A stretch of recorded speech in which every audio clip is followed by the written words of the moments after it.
Velasquez. Makikilala nga kaya ang iniidolong songbird? Please watch Out this coming Saturday right after Idol Sikat. Out! Number 1 sa puso ninyo tuwing sa... When Carlo, Miss Regine Velasquez.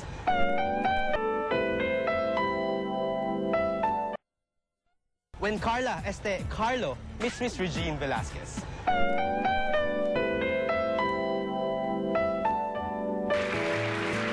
Hindi makukumpleto ang Hall of Gay icon ng Out kung wala siya. I'm sure, matagal nyo na siyang hinintay na ma-feature sa aming programa. Kaya narito na siya, talagang reigning still, si Miss Regine Velasquez. It's fun to be out.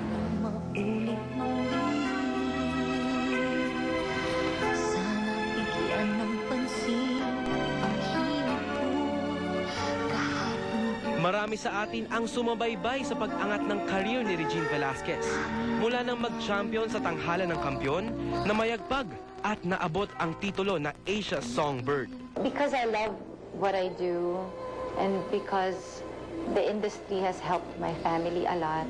Kasi natulungan talaga kami financially, tapos napag-aral ko yung mga kapatid ko. So, kung meron mang mga hindi masyadong magandang na-experience ako before, hindi ko na sila masyadong maalala kasi parang mas napagtutuunan ko ng pansin ngayon yung mga magagandang nangyari sa akin dito.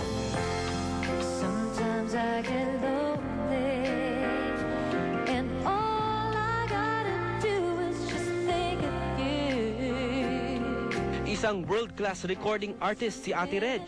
At ngayon, pati sa pelikula at telebisyon, hit na hit siya. I've been very, very blessed. I've been given so many opportunities na hindi siguro na ibigay sa iba. All I have to do really is just to choose which one I like.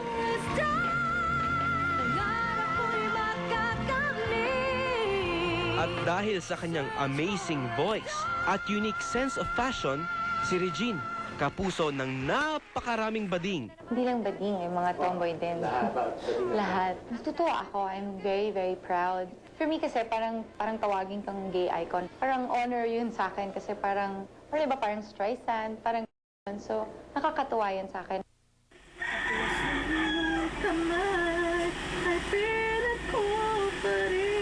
Since bata pa lang ako, idol ko na siya talaga.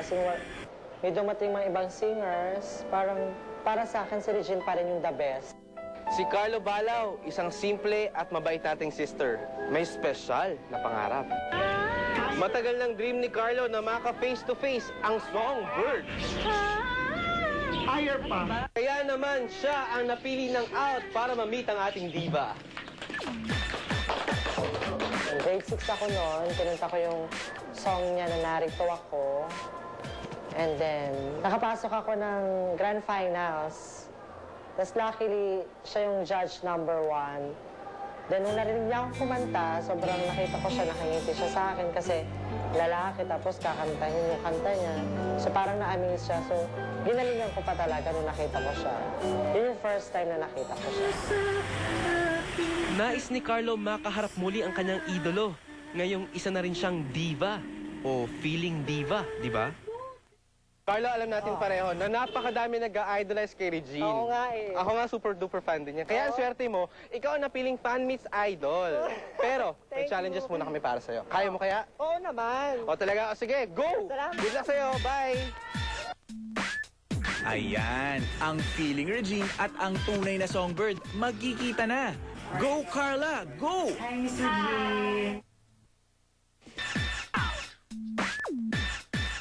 Maraming challenges na pagdadaanan si Carlo bago niya ma-meet ang kanyang idol. First up, voice lesson sa Center for Pop Music Philippines.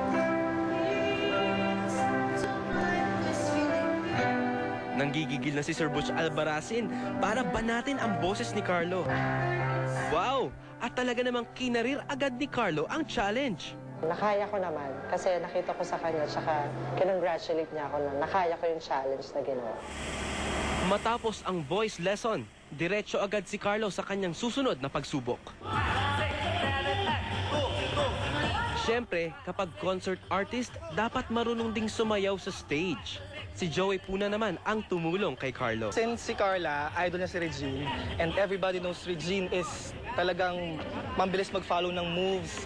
She has tried everything. Halos umakyat sa parang lumilipad and all that. So gusto ko this time, papapa-experience ko kay Carla yon. Break a leg, Carlo. Regine, para sa'yo to.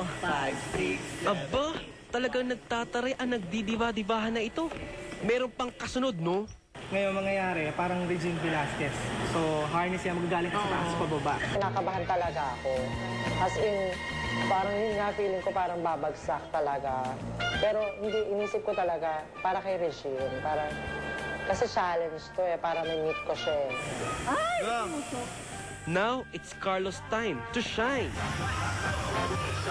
Si Carlo, bumirit, gumiling at lumipad. Lahat ginawa niya para maging mas deserving to meet his idol. Pasado na ba? Ano naman kaya ang say ni Anton Diva tungkol dito? Pinuntahan ni Carlo si Anton Diva, ang sikat at magaling na impersonator ni Regine. Nais ni Carlo na humingi ng words of wisdom mula sa kanya. Make sure na yung pagdating mo doon, wala siyang ginagawa. Yung ganun lang. Tapos, just be yourself. O Carlo, tandaan mo lahat ng tips ni Anton Diva. At teka muna, may kulang pa. Pagkatapos ng napakaraming challenge, it's Carlo's time para sa kanyang makeover. Para sa pagdadamit, una naming pinuntahan ang Galatea, ang shop ng fashion designer na si Nikki Martinez. Ang idea ko for Carla is very sexy, malalim ang neckline, nakikita ang sexiness ng individual. Like Regine Velasquez, very sexy. O diba? Bonggacious! Siyempre, hindi kompleto ang mala Cinderella story ni Carlo kung walang hair and makeup. Kaya go kami sa Bambi Fuentes. Sa eyes niya, lalagyan ko siya ng brown at saka ng black para ma-achieve namin yung deep set ng eyes niya. Kasi si Regine, di ba, pag nag-makeup yun medyo dark siya para maging deep set yung eyes niya.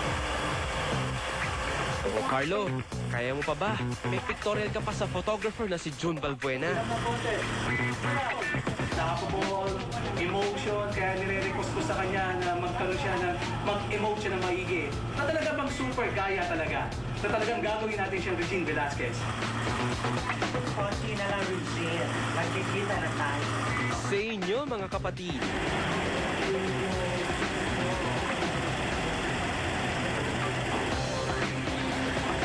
Grabe, Carlo. Ikaw pa yan? Para ka na rin isang diva. Aba bakla, napagkamalang ka pang si Regine ni Richard Gomez. Hello, Richard. Sexy mo naman. Pati si Ogie na loko mo.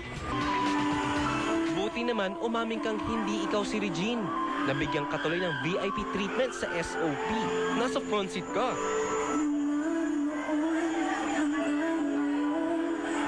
Natulala si Carlo habang pinapanood ang icon.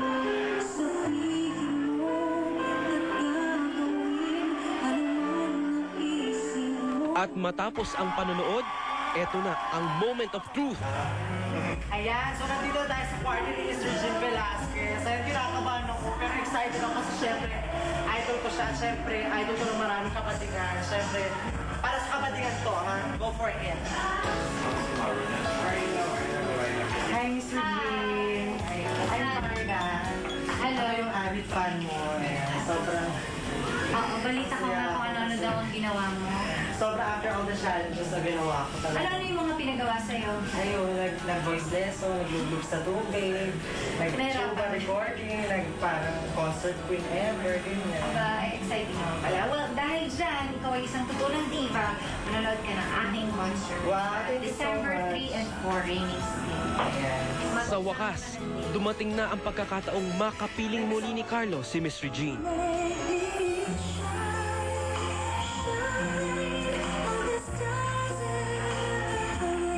Si Carlo, talaga namang pinabilib ang out.